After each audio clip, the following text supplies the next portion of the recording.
نہیں، مجھے وہ تمہارا نشان دیکھنا ہے۔ صوفے کی پشت سے ٹیک لگا کر وہ ٹانگ پر ٹانگ چڑھا کر بولا تھا، اور امیرہ کو وہ ہکلا کے رہ گیا تھا، وہ جو اس وقت اسے کافی دینے کے لیے آئی تھی۔ کیا؟ کون سا نشان؟ امیرہ نے سر اٹھا کر سامنے بیٹھے گارڈ زریلا کو دیکھا تھا۔ تمہارا نشان تمہیں نہیں پتا؟ وہ جو اسے تمہاری بیوٹی بون کے بالکل نیچے ہے۔ جو کیوں؟ آپ کو کیوں دیکھنا ہے؟ امیرہ نے دوپٹہ اپنی گردن پر ٹھیک کیا تھا۔ بس میرا دل چاہ رہا ہے کہ میں نے وہ نشان دیکھنا ہے، بس تم جلدی سے وہ مجھے اپنا نشان دکھا دو، کیونکہ وہ مجھے پسند ہے، سرد لہجے میں جواب دیا گیا۔ کیا بات کر رہے ہیں آپ؟ امیرہ کی دل کی دھڑکنیں ایک دم سے تیز ہوئی تھی۔ وہ جو اس کی کمرے میں سر انجام دی جانے والی شدتیں یاد آئی تو اچانک سے اسے گردن پر دانتوں کے نشان پر جلن محسوس ہونے لگی تھی۔ وہ اس کی اس حرکت پہ اتنی بوکھلا کے رہ گئی تھی۔ اب دوبارہ سے یہ انسان تو اسے نفرت کرتا تھا نا، تو پھر اچانک اس کا ایسی باتیں کرنا۔ امیرہ کو گھبراہٹ ہوئی تھی۔ وہ سوچ بھی نہیں سکتی تھی کہ وہ اس کے ساتھ اس طرح کا رویہ اختیار کرے گا، لیکن پھر بھی ابھی ہمارا نکاح ہوا ہے، ابھی میں آپ کی منکوحہ ہوں، اس لیے ابھی آپ مجھ سے ایسی کوئی فرمائش نہیں کر سکتے۔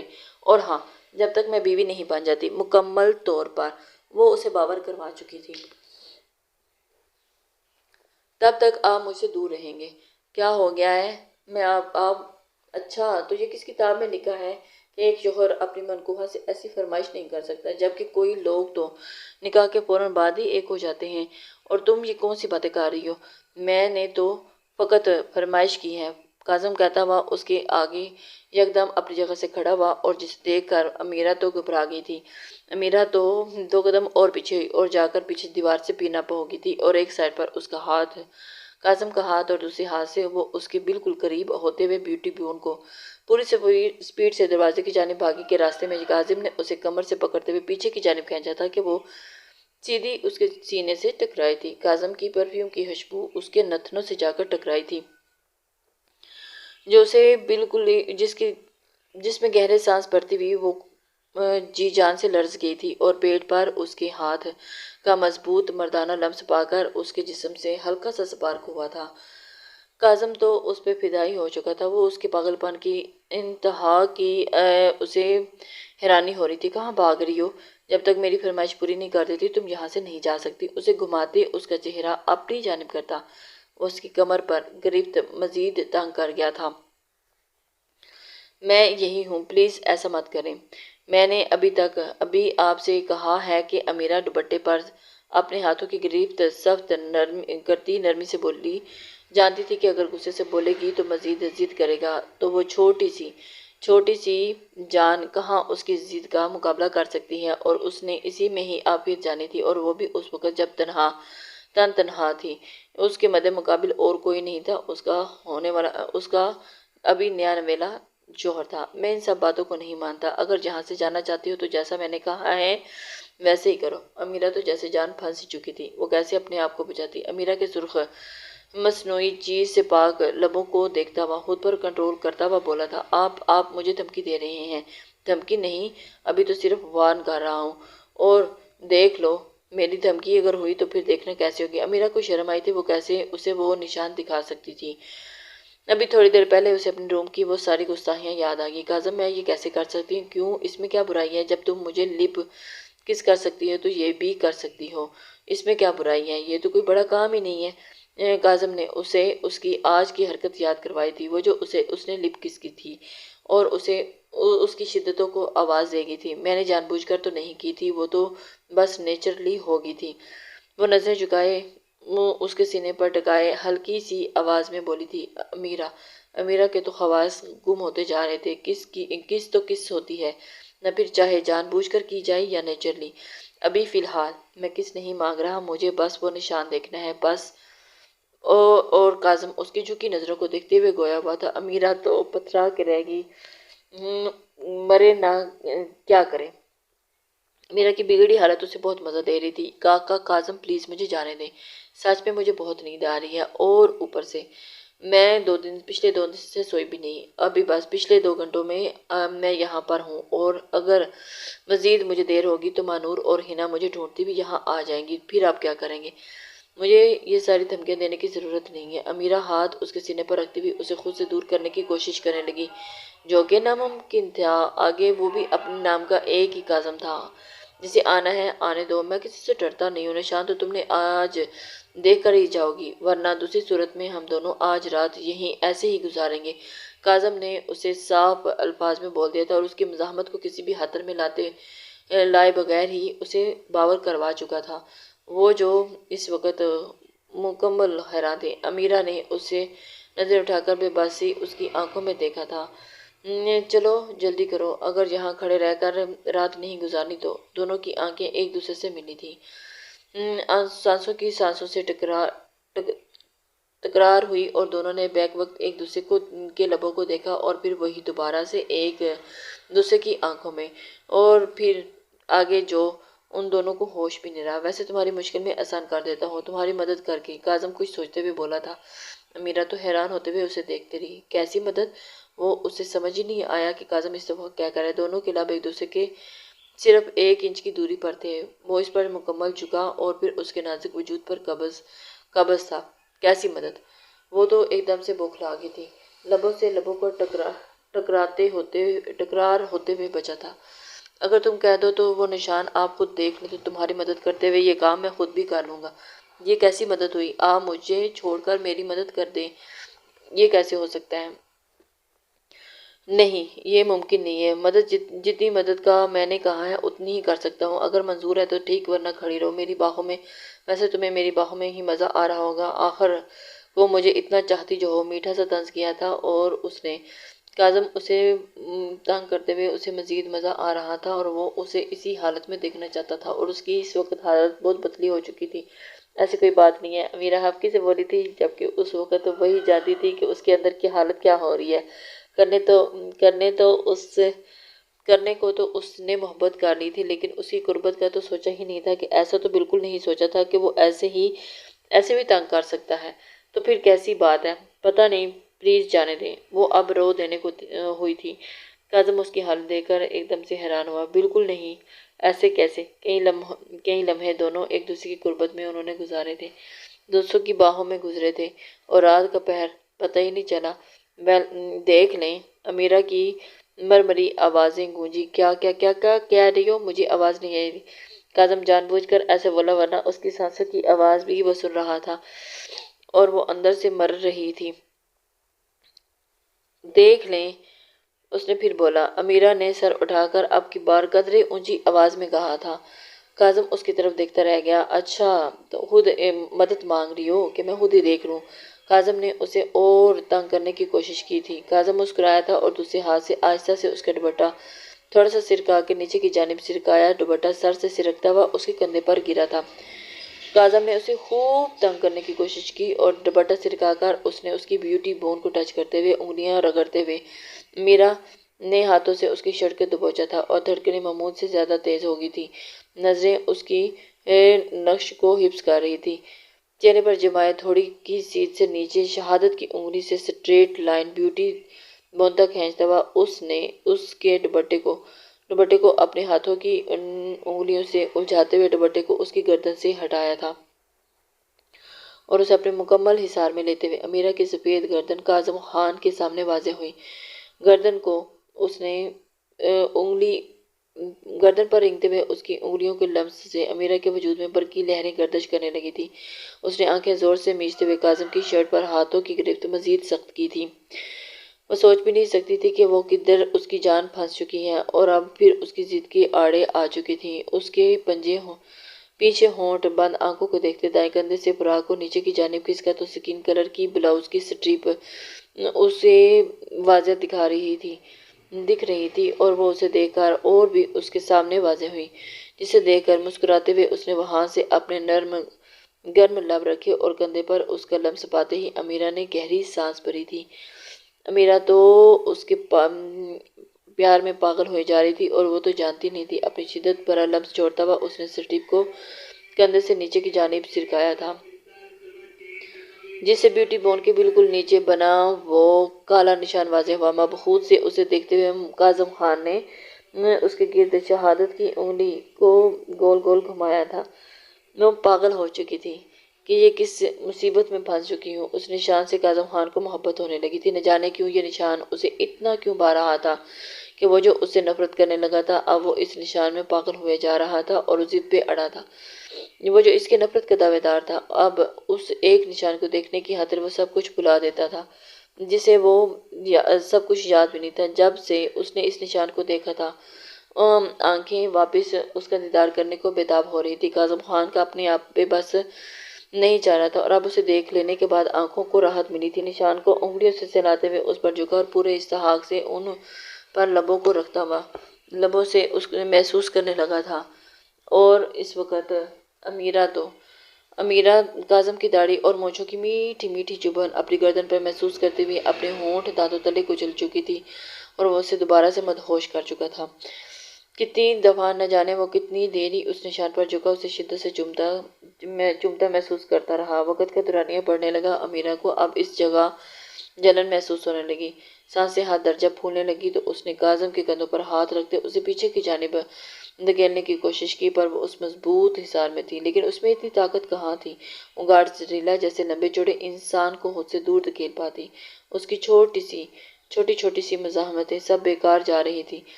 اسے کاظم خان کو تو اس چیز کی ہوش نہیں تھی۔ وہ بالکل بیگانہ دنیا سے بس اپنی اس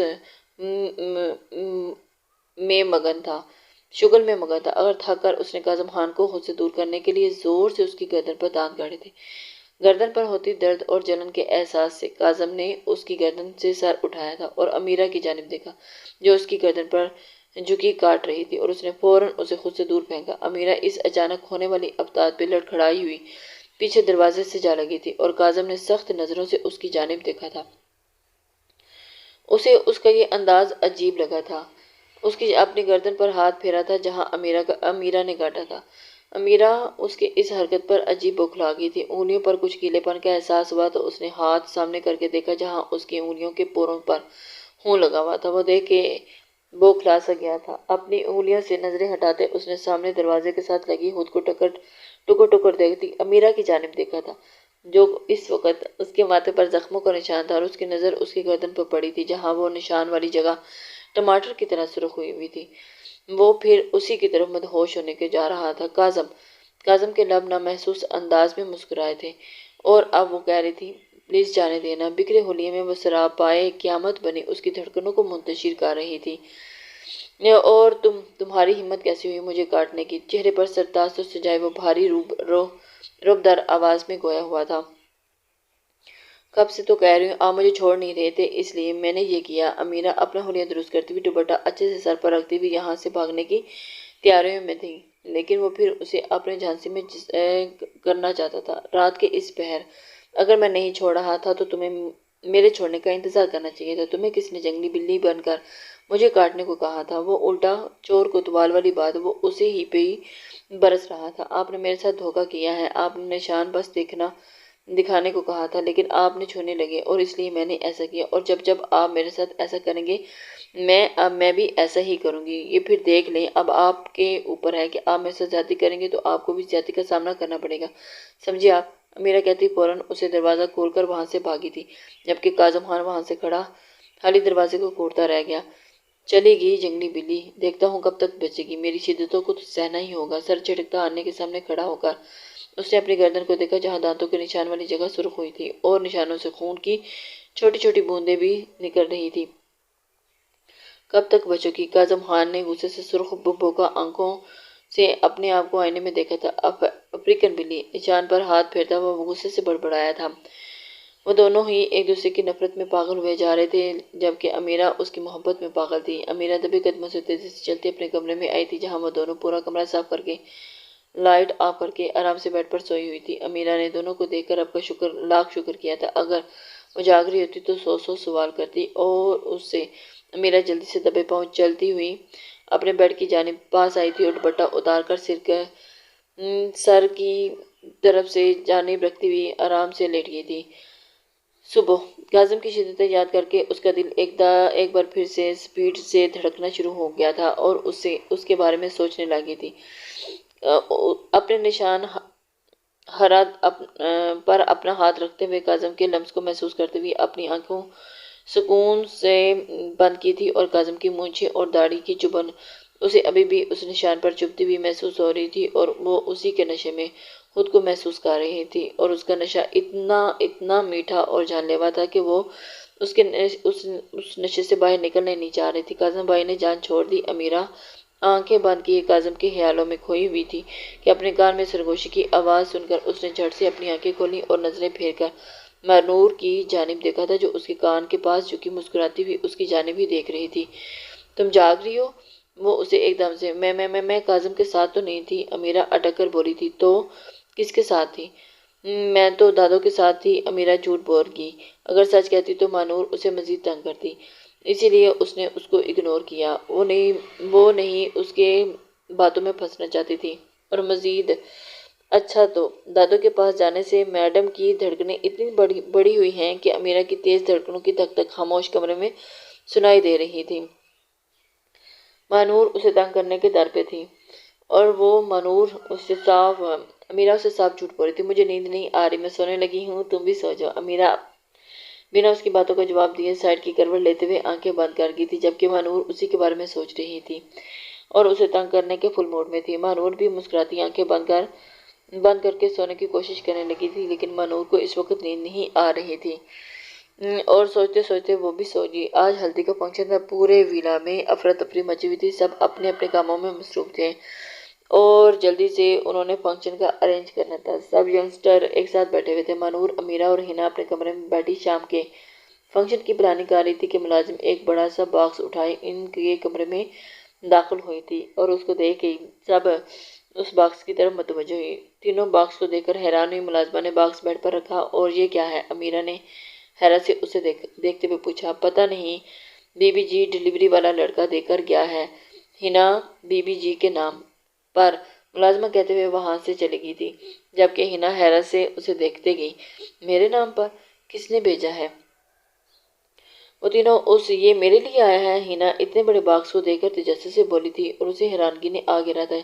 یہ کس نے بھیجا؟ تمہیں؟ مانور نے پوچھا، جس پر ہنا کندھے اچکا گئی۔ پتہ نہیں کس نے بھیجا ہے، کھول کر دیکھتی ہوں۔ وہ تینوں ایک دم سے حیران ہوئی۔ آخر اتنے بڑے باکس میں ہے کیا؟ ہنا باکس کی جانب بڑھی تھی اور اسے کھولنے لگی، جبکہ امیرہ اور مانور بھی اس کے ساتھ ہی اسی کی جانب متوجہ تھی، کھڑی دیکھ رہی تھی کہ یہ اتنا بڑا باکس، اس میں کیا ہو سکتا ہے۔ بہت ہی باکس کی پیکنگ کھولنے کے بعد اس نے باکس اوپن کیا۔ باکس اوپن میں ڈریس اور ساتھ ڈریس کے ساتھ کا غصہ بھی پڑا تھا، جسے دیکھ کر وہ ہنا نے ڈریس باہر نکالا اور فل لانگ لائٹ یلو کلر کی فراک، جس کے گلے بازو پر ہلکا پھلکا موتیوں کا کام ہوا تھا، اور ساتھ بالکل لائٹ سا ہم رنگ دوپٹہ جس کے بس بارڈر پہ کام ہوا تھا، نیچے چوڑی دار پاجامہ تھا۔ اور یہ سب دیکھ کر ہنا کی سمجھ میں نہیں آ رہا تھا کہ یہ کس نے بھیجا ہے، اور ساتھ ہی یلو ہی غصہ تھا۔ دیکھنے میں یہ ڈریس جتنا سمپل نفیس تھا اتنا ہی مہنگا تھا، جس کا اندازہ انہیں فراق کے ساتھ لگے پرائز ٹیگ کو دیکھ کر ہو گیا تھا، اور وہ دیکھ کر حیران تھی کہ یہ کس نے بھیجا ہے۔ ہنا کو سمجھ نہیں آ رہی تھی۔ واو یار، کیا ڈریس ہے! امیرہ اور مانور دونوں کی آنکھیں ڈریس دیکھ کر چمکی تھی، جبکہ ہنا، ڈریس تو بہت پیارا ہے، لیکن مجھے یہ بھیجا کس نے ہے؟ ہنا ڈریس کے آگے پیچھے کر کے دیکھتی ہوئی بولی تھی۔ اسے سمجھ نہیں آ رہا تھا۔ باکس میں دیکھو، کوئی نوٹ ہوگا، امیرہ نے سوچتے ہوئے کہا تھا۔ نہیں ہے، باکس بالکل خالی ہے، مانور نے جلدی سے کہا۔ باکس نکالا لیکن باکس خالی تھا۔ محتسم ان کے کمرے کے باہر کھڑا تینوں کو دیکھ رہا تھا، اور اس نے ہی یہ ڈریس ہنا کے لیے آرڈر کی تھی۔ کل وہ اس کو بھاری کپڑوں میں انکمفرٹیبل محسوس کر رہا تھا، اور اوپر سے اس کا دوپٹہ سر پہ نہ لینا اس کو سخت ناگوار گزرا تھا، اور اس لیے آج اس نے اپنی پسند سے سب سے زیادہ غصہ تو اسے اسی بات کا تھا، اور اس کے پاؤں میں اتنی اونچی ہیل دیکھ کر آیا تھا، اور اس لیے اس نے آج اس کے لیے اپنی پسند کی شاپنگ کی تھی، اور وہ چاہتا تھا کہ وہ آج یہی ڈریس کرے۔ وہ دروازے کے باہر کھڑا ہنا کو دیکھ رہا تھا، جو ڈریس سینے سے لگائی ان دونوں سے محو گفتگو تھی، جو ابھی تک اندازہ ہی نہیں لگا پا رہی تھی کہ یہ ڈریس اسے کس نے بھیجی۔ اللہ جانے کس نے یہ ڈریس بھیجی ہے، کیا ہمیں ماما کو بتانا چاہیے؟ ہنا سوچتی ہوئی بولی تھی۔ ماما کو نہیں، مامی کو مت بتانا، ممی کو پتہ چلا تو گھر میں سب گھر والوں کو پتہ چل جائے گا۔ مجھے لگتا ہے یہ ڈریس غلط ایڈریس پر آ گئی ہے۔ ہنا، کوئی اور بھی تو ہو سکتی ہے نا، لازمی تو نہیں کہ ہماری ہی ہنا ہو، امیرہ اسے ٹوکتے ہوئے بولی تھی۔ ہاں یار، یہ بھی تو ہو سکتا ہے نا، کسی غلط ایڈریس پہ آ گئی ہو، تو پھر اس ڈریس کا کیا کریں؟ ہنا ڈریس کو بیڈ پر رکھتی ہوئی بولی، اسے فی الحال باکس میں ڈال دو، وارڈروب میں رکھ دو، بعد میں دیکھیں گے اس کا کیا کرنا ہے۔ ہاں یہ ٹھیک رہے گا۔ مانور نے بھی امیرہ کی بات کی ہاں میں ہاں ملائی تھی اور وہ تینوں ایک دوسرے سے ڈسکس کر رہی تھی۔ معتصم جو کب سے باہر کھڑا ان کی ہی گوہر افشانیاں سن رہا تھا، ڈریس کو رکھنے کے لیے مشورے پر اس نے سختی سے اپنی مٹھیاں بھینچی تھی۔ جس نے اسے آج کے فنکشن کے لیے ڈریس بھیجی تھی وہ اسے ایک پل کے لیے بھی ایک سائڈ پر رکھنے والی تھی۔ معتصم بنا کچھ سوچے ہی کمرے میں داخل ہوا تھا، جبکہ تینوں اسے اچانک اپنے کمرے میں آتا دیکھ کر حیران ہوئی تھی اور سیدھی ہو کر کھڑی ہوئی تھی۔ معتصم بھائی آپ، ماہنور نے اسے دیکھتے ہوئے کہا تھا۔ یہ ڈریس میں نے بھیجا ہے معتصم صاحب کو، اسے کہتا ہوا تینوں کو حیران کر گیا، جبکہ ماہنور تو کچھ زیادہ ہی شاک ہوئی تھی۔ اس کے بھائی نے بھی وہ کسی لڑکی کے لیے ڈریس بھیجا ہے، جبکہ آج تک انہوں نے میرے لیے کوئی ایسا ڈریس نہیں لیا تھا۔ اسے کیا اپنے منگیتر کو بھی کچھ نہیں لے کر دیا تھا؟ تو وہ اگر ماہنور کو بھی کبھی ضد کرتی تو بھی اسے ایسا ڈریس نہیں کبھی لے کے دیا تھا، بس اپنا کارڈ دے کے اسے دے دیتا شاپنگ کے لیے، پر خود کبھی ساتھ نہیں جاتا تھا۔ پر آج میرا بھائی ایک لڑکی کے لیے شاپنگ کی تھی، وہ تو حیران ہی تھی، اسے سمجھ نہیں آ رہا تھا۔ بھائی آپ نے ڈریس بھیجی ہے، وہ بھی ہنا کے لیے؟ ماہنور اٹک کر بولی تھی۔ ہاں میں نے بھیجی ہے۔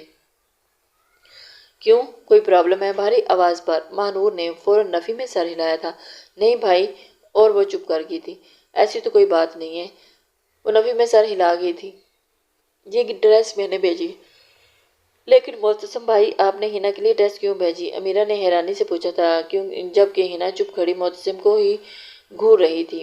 ہنا کو اس بات کا اندازہ ہی نہیں ہو رہا تھا کہ اس نے میرے لیے ڈریس کیوں بھیجی۔ کیونکہ میں چاہتا ہوں، کیونکہ مجھے اس کی ڈریسنگ اچھی نہیں لگی۔ دروازے کے پاس بلیک جینس کے اوپر بلیک شرٹ پہنے، بالوں کو ہمیشہ کی طرح پونی ٹیل بنائے وہ رکھتی تھی اور اس وقت وہ کھڑی معتصم کو دیکھ رہی تھی، سلیقے کے ساتھ کیے ہوئے دونوں ہاتھ پینٹ کی پاکٹ میں ڈالے وہ بڑے اطمینان سے گویا ہوا تھا، جبکہ امیرہ اور مانور شاک سے گوتے زن ہوئی تھی۔ معتصم خان کو بس دیکھتی رہ گئی تھی اور ان کے پاس تو جیسے معتصم سے کہنے کے لیے کچھ الفاظ ہی ختم ہو گئے تھے۔ وہ دونوں حیران کے اس پلندے میں تھے کہ جو آگے سے کچھ جواب ہی نہیں دے پائی۔ آج کے فنکشن میں تم یہی ڈریس پہنو گی اور بالکل تیار نہیں ہوگی، معتصم اپنی کہتا ہوا مڑا تھا۔ ہنا جو اسے ہی دیکھتے رہ گئی تھی۔ میں کیوں یہ ڈریس پہنوں؟ مجھے یہ ڈریس بالکل بھی اچھا نہیں لگا اور میں وہی ڈریس پہنوں گی جو میں نے پسند کیا ہے، اور میں یہ ڈریس خصا نہیں پہنتی، ہیلز پہنتی ہوں، اور شادی پہ کون پاگل میک اپ نہیں کرتا؟ میں میک اپ بھی کروں گی تو کروں گی، آپ پلیز اپنا ڈریس یہ لے جائیں۔ ہنا جو کب سے چپ کھڑی تھی اس کے حکم پر تپتی ہوئی بولی تھی۔ میں نے کہا یہ ڈریس تم آج یہی ڈریس پہنو گی۔ معتصم جو جانے والا تھا اس کی باتوں پر اسے پلٹ کر دیکھا تھا۔ تم وہی کرو گی جو میں نے کہا ہے، اور آج تم یہی ڈریس پہنو گی۔ وہ چلتا ہوا اس کے قریب ہوا تھا۔ ہنا کو تو سمجھ ہی نہیں آ رہا تھا کہ وہ کیا پاگل پن ہے، لیکن پھر بھی وہ خاموش ہو گئی تھی، جبکہ امیرہ اور مانور معتصم کے تیور دیکھتے کھسک کر تھوڑا سا سائڈ پر کھڑی ہو گئی تھی۔ ہنا نے ان دونوں کی جانب دیکھا تھا جو اسے ہی اکیلے میدان میں چھوڑ کر خود سائڈ پر کھڑی ہو گئی تھی۔ ہنا کو اندازہ ہی نہیں تھا وہ کیسے اسے اس مشکل میں ڈال کر دونوں ایک سائڈ پر ہو گئی تھی۔ دیکھیں آپ یہ کیا کہہ رہے ہیں؟ آپ مجھ پر کیسے حکم چلا سکتے ہیں؟ میں اپنی ماما کو بتاؤں گی۔ معتصم خان کی نزدیکی پر وہ بوکھلاتی ہوئی اس کی جانب بڑھی تھی۔ ماما کو بتانا ہے؟ بتا دو، کوئی بات نہیں، جس کو بتانا ہے بتا دو۔ تم وہی کرو گی جو میں کہوں گا، آج سے تم میری مرضی کے مطابق چلو گی، وہی سب کرو گی جو مجھے پسند ہے، وہی پہنو گی جو مجھے اچھا لگتا ہے، اس کے آگے ایک لفظ بھی میں نہیں سنوں گا۔ وہ اپنی جتاتا ہوا سمجھی تم، اور اس کے چہرے کی جانب تھوڑا سا جھکتا ہوا اپنی گرم سانسیں اس کے چہرے پر چھوڑتا ہوا وہ پیچھے ہوا تھا، جبکہ ہنا وہیں کھڑی اسی کو سوچتی رہ گئی۔ معتصم کے اس انکشاف پر مانور اور امیرہ نے منہ کھولے ایک دوسرے کی جانب دیکھا تھا کہ بھائی یہ کیا ہو رہا ہے؟ انہیں بھی اس بات کی سمجھ نہیں آ رہی تھی۔ ان کی گناہ گار آنکھیں آخر یہ دیکھ کیا رہی ہیں؟ دونوں نے اپنی آنکھوں کو مسل کر سامنے دیکھا کہ کہیں وہ خواب تو نہیں دیکھ رہی، لیکن آنکھیں مسلنے کے بعد بھی معتصم کو اپنے سامنے کھڑا دیکھ کر انہیں یقین ہو گیا تھا کہ یہ کوئی خواب نہیں، حقیقت ہے، اور حقیقت ایسی ہی ہوا کرتی ہے۔ انہیں اس بات کا تو ذرا سا بھی اندازہ نہیں تھا۔ انہیں بیچاری ہنا پر ترس آیا۔ ان میں اتنی ہمت نہیں تھی کہ وہ ہنا کی طرفداری میں کچھ بولتی، کیونکہ آگے بھی معتصم بھائی کے نام کا ایک ہی تھا۔ کس حق سے آپ مجھ پر حق جما رہے ہیں؟ میرے باپ ہے، میرا بھائی ہے، ہنا تڑک کر بولی تھی۔ حق کی بھی بات سمجھا دوں گا، ابھی جسٹ جو کہہ رہا ہوں، نام میں تمہارا باپ ہوں اور نہ ہی تمہارا بھائی، سمجھی تمہارا ہونے والا شوہر ہوں، اس لیے ویسے ہی کرو جیسے میں نے کہا ہے۔ ہنا کی تھوڑی کو اوپر کیے ہوئے اپنے ہاتھوں کی 2 انگلیوں سے اٹھایا اور اس کا چہرہ اوپر کی جانب مقابل کرتا ہوا بولا تھا، جس پر ہنا کو نظریں اس کے ہونٹوں کے کنارے پر جا کر دل کے نیچے جا کر ٹھہری تو گلے میں کانٹا سا چبھنے لگا تھا، سینے میں جلن اور سگریٹ کی شدید طلب ہونے لگی تھی۔ بےہودی کے عالم میں اس نے دوسرے ہاتھ میں اس کے دل کو چھونا چاہا تھا، لیکن ہنا نے اس کے سینے پر ہاتھ رکھتے اسے پیچھے جانب جھٹکا دیا تھا کہ وہ اس کے سحر میں جکڑا ہوا تھا اور کچھ قدم اس سے دور ہوا اور ہوش کی دنیا میں واپس آیا تھا۔ ہنا کو تو اس بات کی سمجھ ہی نہیں آ رہی تھی اور اندازہ ہی نہیں کر پا رہی تھی کہ اس کے ساتھ کیا ہو چلا ہے اور وہ کس پاگل کے کوئی پاگل اس کے پیچھے پڑ گیا۔ ماں نور، اپنے بھائی کو بولو یہاں سے چلا جائے۔ ہنا بھاگتی ہوئی ان دونوں کے پاس آتی ان کے پیچھے جا چھپی تھی اور بولی، جبکہ معتصم اس کے خود سے دور چھٹکنے پر بھی خون اشام نظروں سے اسے گھور رہا تھا۔ تم یہ کیسے کر سکتی ہو؟ معتصم کو شدید غصے کے آبلے آ رہے تھے۔ اسے شام کو یہ ڈریس پہنا دینا اور ہاں، اسے ذرا بھی میک اپ کیا تو تم دونوں کی خیر نہیں، معتصم کہتا ہوا اس کے پیچھے چھپی ہنا کو سخت نظروں سے دیکھتا ہوا وہاں سے نکلتا چلا گیا، جبکہ ہنا کی تو سمجھ سے بالکل باہر تھی۔ آخر ایسا کیسے ہو سکتا ہے؟ اور اس کے جاتے ہی تینوں نے سکھ کا سانس خارج کیا تھا۔ وہ تینوں ہی اس میں غرق ہو چلی تھی۔ ہائے ظالم، یہ میری آنکھوں نے آج کیا دیکھ لیا؟ یہ میرا بھائی معتصم خان تھا۔ ماں نور نے امیرہ کی جانب دیکھتی ہوئی بولی تھی اور امیرہ بھی تو حیران ہوئی تھی۔ امیرہ کو بھی اس بات کا اندازہ بالکل بھی نہیں ہوا تھا۔ معتصم بھائی؟ اللہ، اس کا بھائی مطلب ہنا سے محبت ہوگی ہے اب کی بار، امیرہ بولی، جبکہ ہنا ان دونوں کے درمیان پریشانی سے کبھی ماں نور کو دیکھ رہی تھی تو کبھی امیرہ کو۔ وہ دونوں کی باتوں سے بالکل بے خبر تھی، یہ کیا کہے جا رہی تھی اسے بھی اس بات کی سمجھ نہیں آ رہی تھی۔ تم دونوں یہ کیا بکواس کیے جا رہی ہو؟ کتنا بدتمیز ہے تمہارا بھائی! میں ابھی ماما کو بتاتی ہوں، ہنا اونچی آواز میں کہتی ہوئی کمرے سے باہر کی جانب نکلی تھی اور وہ اپنی ماما کو ساری حقیقت سب بتانا چاہتی تھی۔ کاظم خان کے پورشن میں سب مہمان موجود تھے۔ ہال کے صوفوں پر بیٹھے سب لوگ سامنے والے صوفے پر ٹانگ چڑھا کر بیٹھے تھے، معتصم خان کو گھور رہے تھے، جبکہ وہ مغرور شہزادہ اپنی ماں کے ساتھ دبکی بیٹھی اپنی معصوم شہزادی کو دیکھ رہا تھا، جو اپنی ماں کے ساتھ اس کی شکایتیں لگا کر خود ہی اس کے آنچل میں چھپ رہی تھی اور وہ مغرور شہزادہ اسی کی جانب دیکھ رہا تھا۔ مہمان سب روحان صاحب کے پورشن میں آ چکے تھے اور انتظار کر رہے تھے اور گھر کے سب افراد کاظم خان کی جانب تھے۔ بچوں میں بعض ہنا اور معتصم اس میٹنگ میں شامل تھے، جبکہ امیرہ اور ماں نور سب کی نظروں سے چھپتی ہوئی ہال کے انٹرنس دروازے کے پیچھے ہی چھپ کر یہ دیکھ رہی تھی۔ اس وقت وہ اس میں شامل نہیں تھی۔ امیرہ اور ماں نور کو بڑی بے چینی تھی اور وہ چھپ چھپاتی ہوئی باہر انٹرنس کے دروازے کے باہر ہی کھڑی تھی اور کیا باتیں ہو رہی ہیں وہ سن رہی تھی اور انہیں کچھ خاص سمجھ نہیں آ رہی تھی۔ معتصم، تم نے ہنا بیٹی کے ساتھ مس بہیو کیا ہے، سکندر صاحب رعبدار آواز میں گرائے تھے۔ جب حبیبہ بیگم جب ان کے سامنے معتصم کی شکایتیں لے کر آئی تھی تو وہ حیران رہ گئی۔ ایک پل کو تو انہیں یقین نہ ہوا کہ معتصم کسی لڑکی کے ساتھ ایسا کر سکتا ہے، لیکن دوسرے ہی پل معتصم نے اپنی یقین دہانی کروائی تھی، میں نے ایسا کچھ بھی نہیں کیا۔ لڑکیوں کی عزت کرنے والا اور دوسروں سے کروانے والا کیسے خود کسی کے ساتھ مس بہیو کر سکتا ہے، وہ سوچ بھی نہیں سکتے تھے۔ سکندر صاحب خود پریشان تھے کہ معتصم نے کیسے اس کے ساتھ بدتمیزی کی۔ جو حال سکندر صاحب کا پہلی بار یہ سن کر ہوا تھا، وہی حال میں بیٹھے سبھی افراد کا ہوا تھا، جبکہ فوزیہ اور ارم حیرانی سے منہ کھولے معتصم کو گھور رہی تھی۔ ایسا کیسے ہو سکتا ہے؟ معتصم ایسا ہرگز نہیں کر سکتا۔ پر وہاں پہ معتصم کے بارے میں گواہی دینے والی کوئی اور نہیں، خود ہنا تھی۔ مس بہیو کرنے میں اور کوئی بات عزت سے سمجھانے میں بہت بڑا فرق ہوتا ہے۔ اور کیا مس ہنا، میں نے آپ کو کہیں ٹچ کیا؟ میں نے آپ کے ساتھ ویسی والی کوئی حرکت کی جس سے میں نے آپ کے ساتھ مس بہیو کیا ہو، جس کے آپ کو لگا ہو کہ میں آپ کے ساتھ بدتمیزی کر رہا ہوں یا مس بہیو کر رہا ہوں؟ وہ مس ہنا کو مخاطب کرتے ہوئے بولا تھا۔ معتصم بڑے ہی کانفیڈنٹ طریقے سے اس سے بات کر رہا تھا، ویسی والی باتوں پر خاصا زور دیتا ہوا اپنی ازلی سرد سپاٹ لہجے میں گویا ہوا تو گھر والے سب اس کی باتوں کو سن کر کان تک ہاتھ لگا چکے تھے، سرخ ہو گئے تھے اور ان کے سب گھر کے بڑے ان دونوں کی باتیں سن رہے تھے، جبکہ معتصم خان کی نظریں ابھی تک ہنا پر جمی ہوئی تھی۔ وہ ہنا کو اپنے سامنے کھڑا دیکھ کر حیران بالکل بھی نہیں تھا، کیونکہ جس ماحول میں وہ بڑی بڑی تھی اسے اس بات سے ذرا بھی فرق نہیں پڑتا تھا۔ بے شک آپ نے ایسا کچھ نہ کیا ہو، لیکن دادو، انہوں نے مجھے کہا کہ وہ میرے ہونے والے شوہر ہیں اور انہیں جو پسند ہے آج سے میں وہی کروں گی۔ ہنا ماں کے ساتھ بیٹھی ہوئی سب کے ساتھ یہ بات آنچل میں ذرا سا سر باہر نکالتی معتصم خان کو مکمل طور پر اگنور کرتی سکندر صاحب کی جانب دیکھتے ہوئے بولی تھی، آپ کو میری باتوں پر یقین نہیں ہو رہا تو آپ امیرہ اور مانور کو پوچھ لیں، وہ آپ کو سب بتائیں گی۔ اس نے اپنی بات کی یقین دہانی دلانے کے لیے ان دونوں کا نام لیا تھا۔ امیرہ اور مانور جو دروازے کے اندر جھانک رہی تھی، ہنا کی بات سن کر فوراً ہی روم کے اندر ہال کے اندر آ چکی تھی اور اس بات کی تصدیق پیچھے ہو گئی تھی کیونکہ وہ اس ساری جنگ میں نہیں کودنا چاہتی تھی۔ ہنا بچی، یہ کیا کہہ دیا؟ اگر سچ میں نانو نے ہمیں بلا لیا تو اپنے بھائی کے خلاف میں کیسے بولوں گی؟ مانور معصوم سا منہ بنا کر بولی، نہیں بلاتے دادو، فکر نہ کریں، تم بے فکر ہو، ایسا کچھ نہیں ہوگا۔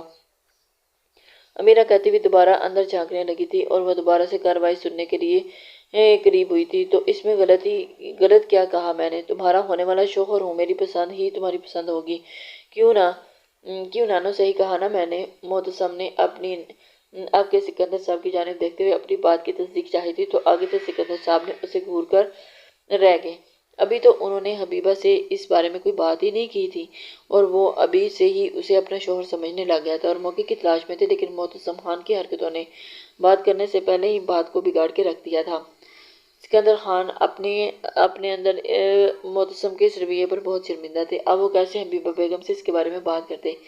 سکندر صاحب، معتصم کیا کہہ رہا ہے؟ پروین بیگم جو خود ہی اس بات سے انجان تھی، سکندر صاحب کی جانب دیکھتے ہوئے گویا ہوئی تھی۔ ہاں، یہ بالکل ٹھیک کہہ رہا ہے، اور پھر وہ ہم سب اس بارے میں بات کرنے ہی والے تھے کہ حبیبہ بیٹی، خاص طور پر ہم آپ سے بات کرنا چاہتے تھے لیکن موقع ہی نہیں مل پا رہا تھا۔ سکندر صاحب نے سب کو متوجہ کرتے ہوئے بات شروع کی تھی۔ حیران اور پریشان بیٹھی حبیبہ کو دیکھے جا رہی تھی۔ سکندر صاحب ہی اپنے نواسے کے بارے میں بہت شرمندہ تھے اور انہیں اس بات کا اندازہ ہی نہیں تھا کہ یہ اتنا کچھ بگھیڑا ہو جائے گا۔ سکندر صاحب نے، وہ دراصل معتصم ہنا بیٹی کو پسند کرتا ہے اور وہ ہنا بیٹی سے شادی کرنا چاہتا ہے۔ سکندر صاحب کے بتانے پر ایرم بیگم کے علاوہ باقی سب چکرنے ہوئے تھے اور سب کے حیرانی سے آنکھیں کھلی کی کھلی رہ گئی تھی۔ کیا؟ اور ہنا تو باقاعدہ منہ کھول کر سامنے بیٹھے معتصم خان کو گھورا تھا۔ یہ کیسے ہو سکتا ہے؟ یہ تو بالکل بھی ناممکن ہے، جبکہ حبیبہ بیگم کو معتصم خان اچھا لگتا تھا، لیکن اس کی آج کی حرکت پر تو انہیں اس کے بارے میں بہت ساری غلط فہمیاں ہو گئی تھی، جس کی بنا پر انہیں معتصم خان کو اپنی بیٹی کے لیے ہرگز قبول نہیں تھا اور اسی لیے وہ اس بات سے ماننے سے بالکل انکاری تھی۔ حبیبہ خان ابھی سکندر صاحب کو کوئی جواب دیتی کہ سکندر صاحب نے ایک بار پھر بولے تھے، حبیبہ خان، جو بھی کہنا سوچ سمجھ کے جواب دینا۔ میرے پوتے کی دیکھو بیٹی، معتصم میرا ناتی ہے اور بچپن سے جوانی تک اب تک وہ ہماری آنکھوں کے سامنے پلا بڑھا ہے۔ ہم نے اسے ہمیشہ عورتوں کی عزت کرتے ہی دیکھا ہے اور یہ پہلی بار اس کے بارے میں کچھ سننے کو مل رہا ہے، اور وہ بھی یقیناً ہنا بیٹی کو کوئی غلط فہمی ہوئی ہوگی۔ ایسی کوئی بات نہیں، میرا ناتی بہت ہی شریف اور عزت کرنے والوں میں سے ہے، اور دیکھ لو، اگر تم چاہو تو میں ساری گارنٹی اٹھانے کو تیار ہوں، یقین مانو تمہاری بیٹی کو بہت خوش رکھے گا۔ سکندر صاحب نے اس بار اپنے ناتی کے بارے میں گواہی دیتے ہوئے کہا تھا اور دل میں سب کہا تھا، اس بار دل سے سب کہا تھا، اور وہ چاہتے تھے کہ معتصم کی خوشی، اور جس پر معتصم خان نے اسے دل سے سراہا تھا۔ ہاں بھابی، معتصم بہت اچھا لڑکا ہے، اس کی گارنٹی تو میں بھی دے سکتا ہوں، انفیکٹ آپ کے خاندان میں سے کسی کی بھی گارنٹی لے لیں، آپ کو خوشی خوشی ہاں کہیں گے۔ ہمارا بیٹا ہیرا ہے، روحان صاحب نے خوشی سے گویا ہوئے تھے، اور پھر حبیبہ خان تو انکار کا تو جواز ہی نہیں بنتا تھا۔ ہیرا ہے تو کیا گھول کر پی کر مر جاؤ، ہنا دل میں بڑبڑائی تھی اور پھر اور ہوکلا کر رہ گئی۔ ہاں پتر، سوچ کیا رہی ہو، ہاں کر دے۔ پروین بیگم نے حبیبہ کو سوچوں میں کھوئے ہوئے دیکھ کر بولی تھی۔ حبیبہ بیگم سوچوں کے کٹہرے میں کھڑی تھی اور اپنی بیٹی کا فیصلہ ایسے کیسے کر سکتی تھی؟ آنٹی، میں کیسے یہ فیصلہ اکیلے لے سکتی ہوں؟ مجھے پہلے اس کے بابا سے بات کرنی ہوگی اور اس کے بھائی سے بھی پوچھنا ہوگا، اور سب سے بڑی بات، ہمارے لیے ہنا کی رضامندی سب سے زیادہ اہمیت رکھتی ہے۔ اگر اسے کوئی اعتراض نہیں ہوگا تبھی اس کے بابا اور بھائی بھی راضی ہوں گے، اور اس کے آگے اور کچھ نہیں۔ حبیبہ بیگم نے سب کے کہنے پر ہنا کی جانب دیکھتے ہوئے کہا تھا، اور ہنا، وہ جو اب سب کی نظریں ہنا پر تھیں، اور ہنا تو دل ہی دل میں انکار کر چکی تھی۔ ہنا تو اسے بالکل بھی اس کی یہ حرکت پسند نہیں آئی تھی۔ اب منتظر تھے سب ہنا کے فیصلے کا۔ تو اس میں کیا بڑی بات ہے؟ ہنا بیٹی ہمارے ساتھ ہی بیٹھی ہوئی ہے، ہم ابھی سے اس کی مرضی جان لیتے ہیں۔ سکندر صاحب نے ہنا کی جانب دیکھتے ہوئے اشارہ کیا تھا۔ ہنا جو اپنی ہی سوچوں میں محو تھی، وہ کیسے اس بات کا جواب دیتی؟ تو ہنا بیٹی، آپ کو کوئی اعتراض تو نہیں؟ سکندر صاحب مسکرا کر بولے تھے۔ ہنا تو کشمکش میں مبتلا ہو چکی تھی۔ معتصم خان بھی سیدھے ہوتے ہوئے اس کی جانب دیکھا۔ زندگی میں پہلی بار دل اندر سے گھبرایا اور بے چینی سے انہیں اپنے بائیں گھٹنے کو ہلاتے ہوئے اس کے جواب کا منتظر تھے، اور بے چینی سے پہلو بدل رہے تھے۔ ہنا کب ان کے سوال کا جواب دیتی؟ نہیں، اس نے آواز بلند کہا، اور سب کی نظریں اس پر مرکوز تھیں۔ یہ کیسے ہو سکتا ہے؟ معتصم خان ہاتھ سے ہی اکھڑ گیا تھا۔ نہیں، میں ان سے شادی نہیں کروں گی، مجھے یہ رشتہ منظور نہیں۔ ہنا سب کو دیکھتی ہوئی آخر میں معتصم خان کی جانب دیکھتی ہوئی بولی تھی، تو سب بڑوں کی نظریں اور سوچیں ایک دم سے شوق میں چلے گی۔ آپ کے انکار پر سب کے خوشی سے کھلے چہرے مرجھا گئے، جبکہ اس کے انکار پر معتصم خان کی آنکھیں سرخ ہوئی تھیں۔ اس کے بازو کے مسلز غصے سے پھولے ہوئے تھے، اور وہ سوچ بھی نہیں سکتا تھا کہ وہ لڑکی اسے انکار کر گئی ہو جو اس کی شرط سے واضح ہو رہے تھے۔ بازو کی رگیں پھول چکی تھیں، اور گردن کی گرین رگیں بھی باہر کو ابھری ہوئی تھیں۔ معتصم خان سوچ بھی نہیں سکتا تھا وہ لڑکی اس کے آگے انکار کرے گی۔ ایسے کیسے نہیں کرنی تمہیں مجھ سے شادی؟ میں تم سے محبت کرتا ہوں، اس لیے شادی بھی تمہیں مجھ سے ہی کرنی ہوگی۔ اپنے پورے جاہ و جلال کے ساتھ معتصم خان اس سے روبرو ہوا تھا، اور اپنی جگہ سے کھڑے ہوتے ہوئے اس کی جانب دیکھتے ہوئے اسے تیز قدموں سے بڑھتا ہوا اسے بازو سے کھینچ کر اپنے سامنے روبرو کھڑا کرتا ہوا اتنی زور سے دھاڑا تھا کہ وہ اندر تک کانپ کے رہ گئی تھی، اور وہاں بیٹھے سب کے دل خوف سے لرز گئے تھے۔ ہنا تو سمجھ ہی نہیں آ رہی تھی کہ یہ کیسی زبردستی کی شادی ہے جو اس نے کرنی ہی نہیں، اور اس سے زبردستی کروا رہا ہے، جبکہ ہنا بیچاری کا دل تو خوف سے بیٹھ گیا تھا۔ اس نے پلکوں کی لرزتی جھالر اٹھا کر معتصم خان کی ہونا شام آنکھوں میں دیکھا تھا، تو وہ دونوں کی آنکھیں کچھ سیکنڈ کے لیے وہاں پہ تھم سی گئی تھی۔ اس کی آنکھوں کی گرمائی سے اس نے اپنی آنکھیں جھلستی ہوئی محسوس کی تھی، اور اس نے جلدی سے پلکوں کی جھالر کو نیچے گرانے کی کوشش کی تھی، جبکہ وہ اس کی نظروں سے بچنا چاہتی تھی، اس کے نظروں کے حصار میں نہیں آنا چاہتی۔ اللہ چھوڑو میری بیٹی کو، جنگلی انسان! حبیبہ بیگم تڑپتی ہوئی اپنی جگہ سے کھڑی ہوئی تھی، معتصم خان کی گریب سے اپنی بیٹی کا بازو چھڑانے لگی، جبکہ روخان بھی ہوش میں آتا معتصم کی جانب بڑھا تھا۔ معتصم بیٹا چھوڑو، ایسی حرکتیں نہیں کرتے، یہ کیسے ہو سکتا ہے؟ اپنے آپ کو تھوڑا سا کول ڈاؤن کرو، ابھی اسی وقت ہمارا نکاح ہوگا۔ حبیبہ اور روخان کی جان توڑ کوششوں کے باوجود بھی وہ ہنا کا بازو اس کی گریب سے نہیں چھوڑ پا رہے تھے، جبکہ ارم فوزیہ بیگم انہی کی جانب دیکھے جا رہی تھی کہ یہ کیسی پروین بیگم اتنے خاموش رہنے والے معتصم خان کا یہ والا روپ دیکھ کر تو خود بھی کام کر رہ گئی تھی۔ وہ سوچ بھی نہیں سکتی تھی کہ معتصم خان اس قدر غصے والا ہوگا۔ انہیں اس وقت کاظم خان پر بہت ٹوٹ کر پیار آیا تھا۔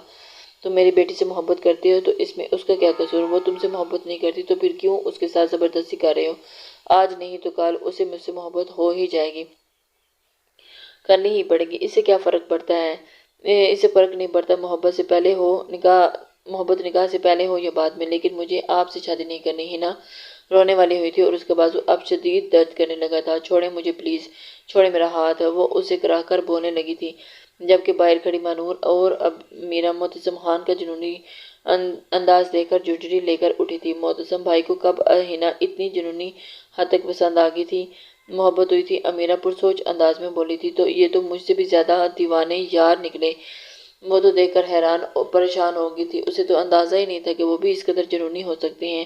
اسے تو بس یہی پتا تھا کہ میں ہی اپنی محبت میں پاگل ہوں۔ اللہ، اب آگے کیا ہوگا؟ مانور گھبراتی ہوئی اندر جھانکتی ہوئی بولی تھی، تم دونوں یہاں کیا کر رہی ہو؟ کاظم پیچھے سے آتا ہوا ان سے مخاطب ہوا تھا۔ وہ دونوں ایک دوسرے کے اوپر چڑھ کر اندر کا نظارہ دیکھ رہی تھی کہ اپنے پیچھے سے مردانہ بھاری آواز سن کر دونوں ہڑبڑا کر نیچے فرش پر گری تھی، اور دونوں ہڑبڑاتے ہوئے دیکھ کر انہیں بھی اندازہ نہیں ہوا تھا کہ کاظم خان پیچھے ہی کھڑا انہی کو دیکھ رہا تھا۔ میں مر گئی، امیرہ نے اپنی کمر پر ہاتھ رکھتے ہوئے گراہتے ہوئے کہا تھا، اور نظریں مقابل کے کھڑے بلیک بوٹوں پر ہوتی ہوئی، اس کے بلیک کپڑوں سے ہوتی ہوئی اس کے چہرے پر آ ٹکی تھی، اور دیکھ کر ایک دم سے ہکلا گئی، اور اسے اپنے سامنے کاظم خان کو کھڑا پایا تھا۔ دونوں دیکھ کر ہڑبڑاتی ہوئی نیچے فرش سے اٹھی تھی۔